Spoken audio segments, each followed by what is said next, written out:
Lembrando, rapaziada, que suplementos de qualidade você encontra lá na Growth Suplementos. Não somente isso, também tem roupas, acessórios para treinos, enfim, tudo do mais alto nível você encontra lá. Não esquece de usar o cupom Carlos que ajuda muito. Muito obrigado. Fala, rapaziada, tranquilidade, Carlos Analisti aqui. Perder 20 quilos de músculo para migrar da Open para Classic Physique por si só já seria uma tarefa extremamente difícil. Tanto é que o Horse já tinha tentado algo semelhante e não tinha conseguido. Mas dessa vez não somente ele bateu o peso com a margem considerável ainda na balança, como foi campeão do Portugal Pro. É claro que levando essas informações em considerações, eu pretendo fazer um vídeo falando sobre o que esperar do Horse nesse Mr. Olympia de 2025, mas eu confesso pra vocês que quando o Horse entrou pela primeira vez no palco do Portugal Pro, eu não enxerguei ele como campeão da noite, pelo menos na apresentação individual primária. E o motivo é muito simples, baseando-se nas apresentações individuais de cada atleta que estava subindo no começo do show, eu tava imaginando que o primeiro call-out, a primeira line-up seria muito acirrada. Falando aqui dos caras que mais estavam se destacando ao meu ver, eu quero começar ali com o top 5 e o top 4, tá certo? Disputando essas colocações com o Júlio Gorila. Chegou muito bem, com certeza estava melhor do que o Dubai Pro, melhorou inclusive algumas poses, com destaque aqui para o duplo bíceps de costas dele, onde apesar de deixar agora de lado um pouco da espessura das dorsais, ele ganhou o V-taper muito melhor. Você vê que a linha de cintura dele está muito melhor agora, né, pelo fato dele não estar jogando o glúteo para trás. Isso também, claro, né, deixou o glúteo dele mais marcado, inclusive, né, pessoal, bem semelhante com o que eu falei no vídeo anterior. Então isso aí mostra que o Júlio Gorila tá bem atento com as poses dele. Particularmente eu curto muito quando o atleta se preocupa com esses detalhes. Disputando esse top 5, top 4, o Oliver Prohaska. Esse cara daqui, pessoal, me chamou muita atenção pela qualidade do físico dele nas poses laterais. Peitoral de lado dele fenomenal, a largura de ombro a ombro e também, claro, né, o preenchimento desse frame, o braço muito separado, a parte inferior muito proporcional com a parte superior. Ele também depois fez um tríceps de lado na apresentação individual, que ficou uma pose muito bonita, muito detalhe. E apesar de não ter o melhor V-taper da competição, na verdade, né, apesar de não ter um V-taper que não chama atenção, mesmo ele sozinho, não precisa nem comparar com os outros caras para você ver que claramente ele carece de mais largura de dorsal, sem falar que, claro, né, a estrutura dele naturalmente o prejudica nessa área porque ele tem um tronco mais alongado. Ainda assim, pessoal, ele tinha um físico bem estético e eu acredito que seria um casamento muito bom para fazê-lo batalhar ali com o Júlio Gorila. E agora, pessoal, disputando o top 3, sendo um cara aqui com um destaque muito grande, Horse MG, Dylan Dawson e PH Clássico. Para que fique um pouco mais claro o que eu vou falar em seguida, até porque eu sei que vai ser um pouco polêmico, eu quero trazer primeiro algumas informações oficiais como ficou o resultado do evento. O top 5 do show ficou definido da seguinte maneira: Horse em primeiro lugar, disputando aí o título com o Eduardo Duarte, né, que acabou ficando em segundo. Em terceiro tivemos o Diogo Rezende, que inclusive estava fazendo seu Pro Debut. Em quarto ficou o Dylan Dawson e em quinto o Oliver Prohaska. Bom, esse foi o top 5 no scorecard e o PH Clássico, se eu não me engano, ficou em sexto e o Júlio Gorila em sétimo. Agora, voltando para a line-up que eu tava desenhando na minha cabeça antes, né, da line-up oficial ser formada lá no evento, eu quero dar um foco brevemente aqui no PH Clássico, porque vai ser muito importante para que você entenda a conclusão que eu vou chegar nesse vídeo. Sem sombras de dúvidas, esse cara deveria estar no primeiro call-out, porque ele tava muito grande, físico muito proporcional, e só detalhe, tá voltando aqui um pouquinho, o volume importa na Classic, tá? Então ele tá muito grande, é algo que tem que ser sim destacado. Se o volume não fosse importante, o Mike Summerfield não teria saído do top 7, do top 8, que ele sempre ficava vagando por ali, para ir diretamente brigar com o título com o Siban. Continuando aqui com o PH Clássico, dessa vez ele chegou com um condicionamento melhor do que as versões anteriores, e eu acredito que, eu ouso até dizer, tá, pessoal, que o duplo bíceps de costas dele era uma pose que já o credenciava para estar na primeira fileira. Ele tava com muita largura de músculos escapulares, o trapézio dele imenso, a dorsal também com a última espessura, e uma harmonia, cara, muito top dos pés à cabeça. A silhueta da pose do PH aqui é absurda, tá? E se levarmos em consideração que ele estava mostrando detalhes tanto no glúteo como no posterior de perna, aí é impossível negar que definitivamente ele estava se destacando demais nessa pose, principalmente se compararmos ele com o campeão. Pô, Carlos, mas eu olhei o PH assim, mano, eu vi que ele estava meio aguado, será que ele não poderia estar menos retido? Será que essa condição dele, né, em termos ali de estar segurando um pouco de água, não atrapalhou, não prejudicou ele? Cara, definitivamente só atrapalhou. Mas a pergunta aqui é, o quanto isso deveria atrapalhar, porque se formos falar de condicionamento, nem o Horse estava no melhor dele. Na mesma proporção que o pH estava retido, o Horse estava flat. Não me entenda mal, tá? O Horse ele estava muito seco, é fato, mas é inegável, pessoal, que o físico dele sofreu demais nessa transição de categoria e os ventres musculares dele, quase que em sua totalidade, não estava conseguindo empurrar na pele em algumas regiões ali chaves, né, para você ter um físico de destaque quando o assunto é condicionamento, como por exemplo o glúteo. Para efeito de comparação, olha a parte inferior do duplo bíceps de costas do Horse lá no Prague Pro, quando ele estava na casa dos 120 kg ali na Open, e compara com essa versão atual na Classic Physique. A diferença aqui é notória, né? O funnel do físico que prejudicou, obviamente, as fibras, esses detalhes mais finos nessa região. Eu acredito que vocês sabem a importância do glúteo na Classic Physique atualmente, né? É uma região que chega até premiar alguns caras aí em alguns shows. E o Horse, pessoal, de toda a line-up do topo do Portugal Pro, era o único cara que ficou com o back double biceps carecendo de um glúteo mais fibrado, mais denso. Mesmo o pH segurando um pouco de água, ainda assim a diferença do Horse para ele é notória. E não é que eu acredite que o glúteo ele tem que ser o grupamento muscular mais importante, que tem que ser o destaque para o cara ser o campeão, nem nada do tipo. É questão de coerência. Se esse grupamento muscular estava sendo super valorizado em todos os outros shows da Classic, por que nesse não? E na verdade, pessoal, tem dois grupamentos musculares que podem te fazer se destacar muito no line-up. Além, obviamente, do glúteo, tem a dorsal. Não é à toa que o cara que ficou em terceiro lugar, o Diogo Rezende, se destaca justamente nessas duas regiões. Além de, obviamente, ele ter chegado com um condicionamento absurdo e uma qualidade assim, cara, assombrosa nos posteriores de perna dele, foi definitivamente o destaque de glúteo e dorsal que fez ele ganhar uma notoriedade nesse evento. Afinal, pessoal, o que explicaria ele no top 3 da Classic Physique desse show, sendo que claramente ele precisava adicionar mais volume de braço,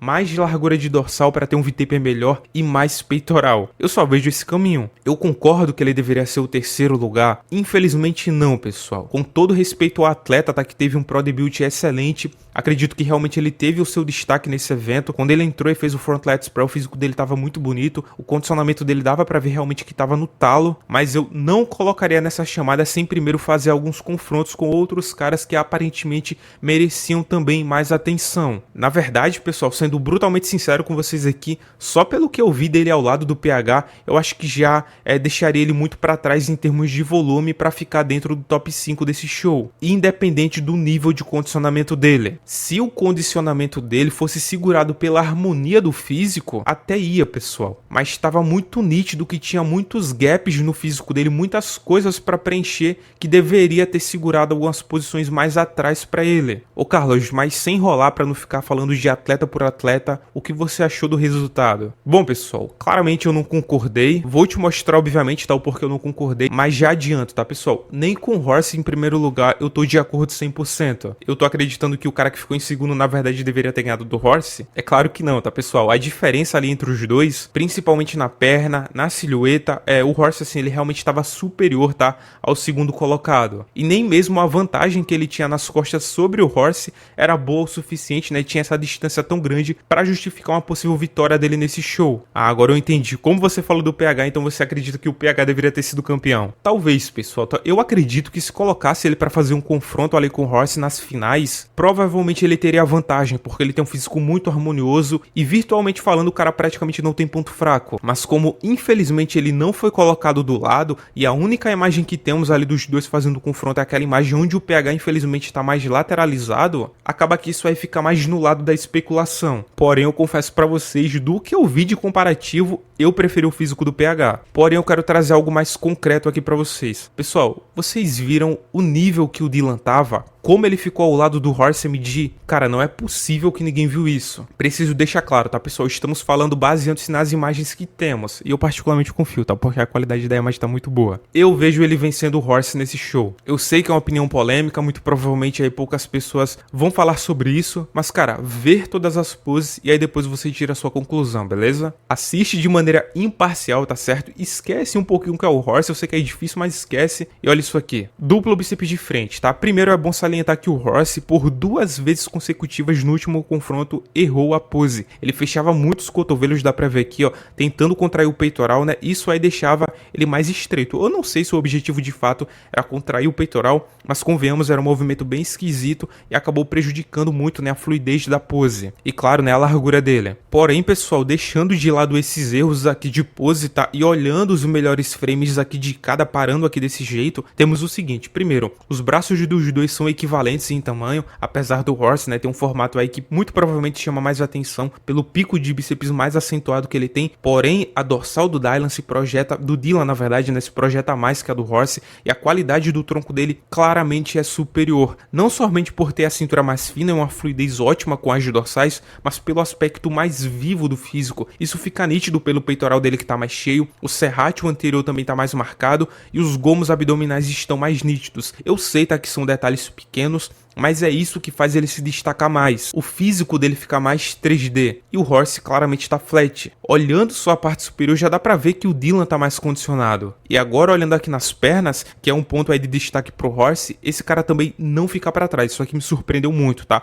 O Horse claramente tem mais preenchimento nos adutores. Isso inclusive tá aí por conta do uso desse grupamento na pose. Ou seja, ele tá empurrando melhor os adutores pra frente. O Dylan poderia conseguir isso, mas ele não fez. Mas quando falamos de arredondamento e profundidade de corte, o jogo é muito parelho. O vasto lateral do Dylan é tão bom quanto o do Horse e os cortes são claramente melhores aprofundados. Novamente, porque o Horse ele tava flat, tá? Se o Horse ele tivesse full, né, ou talvez aí tivesse batido os 106 quilos que ele poderia, talvez o jogo pudesse ser outro, ele pudesse estar com os cortes mais aprofundados, porém não é o caso desse confronto. Sendo bem sincero com vocês, pessoal, eu até prefiro o duplo bíceps do Horse por uma margem mínima, tá certo? Quando ele executa a pose 100% claro, mas essa pose do Dylan, cara, tá muito boa, a silhueta dele é muito bonita. E quando ele foi pro lado direito, né, pelo fato dele ser mais alto, até pela questão da imponência que o condicionamento dele tava proporcionando, a tinta também tava muito boa, eu fiquei muito dividido, mas eu concordo que o Horse, ele vence essa pose aqui por uma margem mínima. E agora, pessoal, passando pro peitoral de lado, temos o seguinte. Na parte inferior, o Horse claramente acaba se destacando muito pelo posterior de perna dele. Isso aqui é um absurdo, tá? É muito saltado. E também, claro, pelos detalhes ali na parte frontal da perna. Desse ângulo aqui, a diferença é, assim, é absurda, tá? A qualidade e volume do Horse é diferenciada nessa região. Já se olharmos do outro ângulo, quando eles mudaram de lugar, a diferença, claro, ainda persiste, mas conseguimos ver melhor a perna do Dylan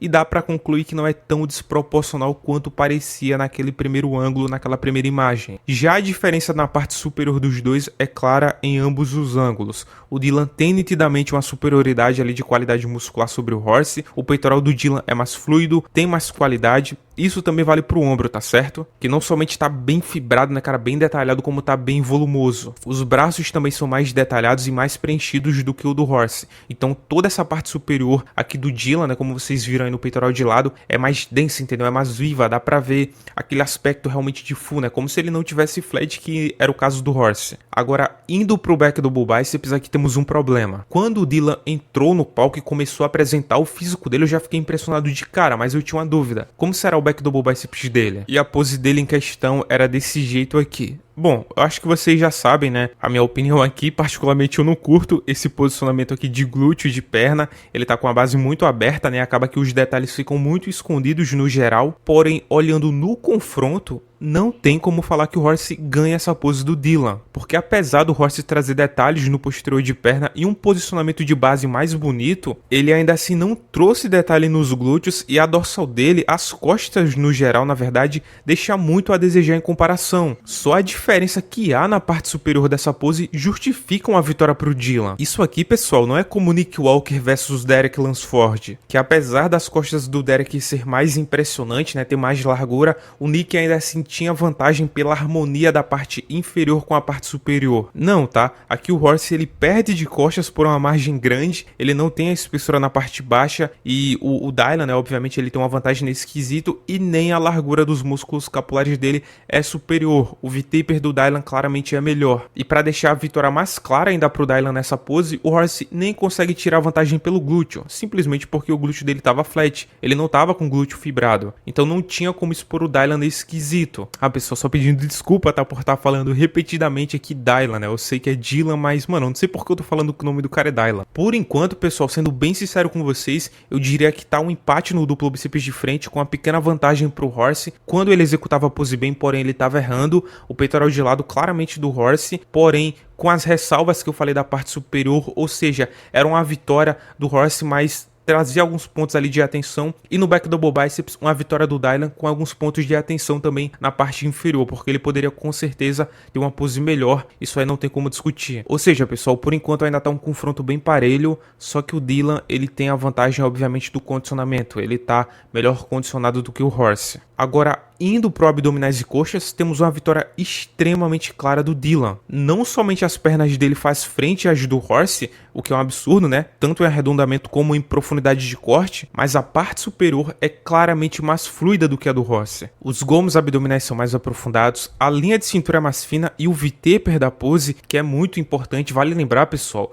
Eu assim, tá? Não acredito que o V-Taper é o ponto principal dessa pose, como por exemplo foi naquele confronto do Ramon e do Siban. Pra mim isso aí não existe, tá? A parede abdominal sempre vai ser o carro-chefe no abdominais e coxas, a não ser que, claro, os atletas optem por fazer somente o vácuo. Mas se os dois atletas estão parelhos ali da parede abdominal e de perna, é óbvio que o V-Taper ele entra como um ponto-chave para um atleta ganhar, né? Para um atleta ter uma vantagem sobre outra. E no caso do Dylan aqui, ele tem uma vantagem muito clara sobre o Horace. A silhueta desse cara aqui se destaca muito, pessoal, muito mesmo. Então, obviamente, não é segredo nenhum que ele ganha essa pose aqui com uma certa folga, com uma certa tranquilidade, apesar de que o Horace ele também é muito bom nessa pose. E agora, pessoal, vamos pra pose clássica e olhem isso aqui. E aí, quem você acha que ganha aqui? Pra mim, tá claro que é o Dylan. A pose do Horace, não me entenda mal, é ótima. Essa pose do arqueiro, cara, muito fera. Mas é verdade, pessoal, que o Horace tá com aspecto flat. Ele tá claramente mais murcho na parte superior. E acaba que ele fica muito exposto pelo fullness, pelo preenchimento que o Dylan tá trazendo. Sem falar que a pose dele em si é muito estética também. Cintura muito fina, o tronco forte, né, por conta da caixa torácica e, claro, da dorsal. O braço ali se destacando muito, cara, muito mesmo. E as pernas extremamente arredondadas. Então, pessoal, olhando esse confronto no conjunto da obra, vendo os atletas transitando de pose a pose, eu vejo o Dylan mais completo. Eu vejo ele numa vantagem tranquila. Porque vale lembrar, pessoal, que nesse alto nível ganha aquele cara que tem menos ponto fraco. E o cara que, ao meu ver, ficava mais exposto nessa line-up em termos de ponto fraco era o Horace no back double biceps. O duplo bíceps de costas dele, eu acredito que, assim, ele tava muito distante do resto da line-up por conta, obviamente, da execução do glúteo, entendeu? Pô, rapaziada, ele era o único cara ali do top 5, do top 6 que não tinha o glúteo fibrado. E sem falar, claro, né, pessoal, do aspecto flat que também estava em outras regiões do físico dele. A falta de V-Taper nele no abdominais e coxas não acredito que prejudicou muito, principalmente se compararmos ali com o top 2, com o top 3, até mesmo com o cara que ficou no top 5, mas contra o Dylan isso com certeza ficou exposto. Pô, Carlos, mas sendo sincero com você, velho, eu ainda achei o Horace superior. Olha, não é porque eu discordo de você que eu não consigo entender seu ponto de vista, tá? Eu acredito que o Horace fez uma apresentação muito boa, fixando essa altura agora que ele conseguiu bater, né, de 1,83,5 m, ou seja, ele pode pesar até 106 kg, sendo que ele bateu 101 na pesagem. Ele vai ser muito perigoso nesse Mr. Olympia de 2025, mas de verdade, pessoal, o resultado eu tava enxergando de uma maneira diferente, tá certo? Acredito, inclusive, isso aqui pra mim é algo assim que é difícil de discordar. Você até pode discordar de mim em relação ao confronto do Horace vs o Dylan, mas, cara, essa line-up ele precisava ser outra, tá? Esse top 5 foi muito esquisito. Ao meu ver, cara, o top 3 ele claramente deveria ser disputado entre o Horace, o PH e o Dylan, com o Júlio Gorila e o Oliver Prohaska disputando ali o top 4 e o top 5. Eu não consigo entender porque o top 2 e o top 3 ficaram nessas posições. O duplo bíceps de frente dos dois precisa de mais V-Taper, né, de mais arredondamento muscular também,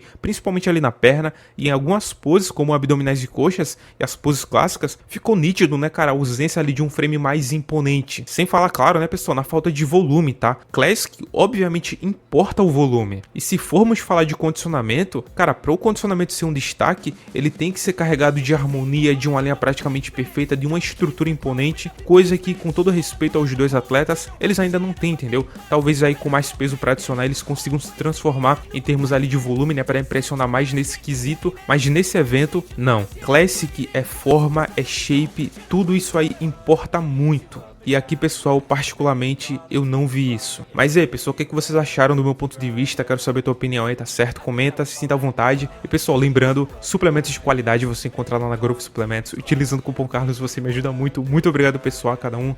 Tamo junto, valeu. É nóis.